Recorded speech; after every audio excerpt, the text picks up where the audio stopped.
Well, thank you for joining us tonight. I'm Keith Garvin. Daniela Guzman is off this evening. New at 10, the community is remembering two retirees ambushed in a southwest Houston park. Their families mourned at a vigil tonight.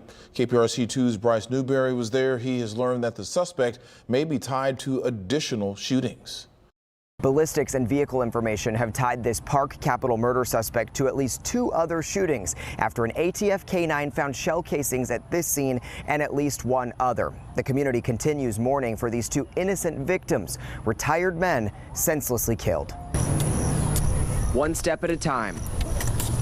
Family and community members took a lap around the trail at Wild Heather Park. These two fine gentlemen are now Houston's grandfathers. Pausing at the scene of the crime to lay flowers and finishing the path that 74-year-old Guadalupe Flores and 67-year-old Nathaniel Fuentes Reyes never could. My dad meant so much to us. Fuentes' son Elias. I would definitely like to, honor his memory by doing what he did, every day, living life to the fullest. Remembering his dad and now bonded with the Flores family in tragedy. If that criminal needed help, he would have given anything to help him.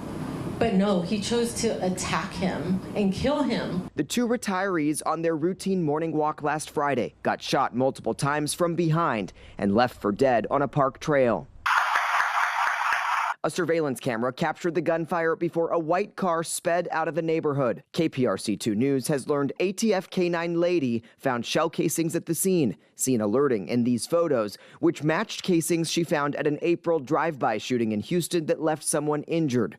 Investigators made the connection using NIBIN, the National Ballistics Database, which led them to a more specific description of that white car and eventually the arrest of 24-year-old Charles Lopez, who they say confessed to the drive-by and murdering the retirees. There's no indication of any kind of link between them at this time. We don't know what the cause was for these murders. In court Wednesday, we learned evidence recovered also connected Lopez to a third shooting in Brazoria County. But so far, the father of young children is only charged in the park ambush. He's with little to no criminal history, and he doesn't present as somebody charged with a case like this. There's a healing process that takes place. While both families grieve, they say tomorrow isn't guaranteed, even on a simple summer morning walk. And we're always going to stick together and fight for justice. The victims in this case had been longtime friends and neighbors. Lopez's record includes a misdemeanor criminal trespassing charge in which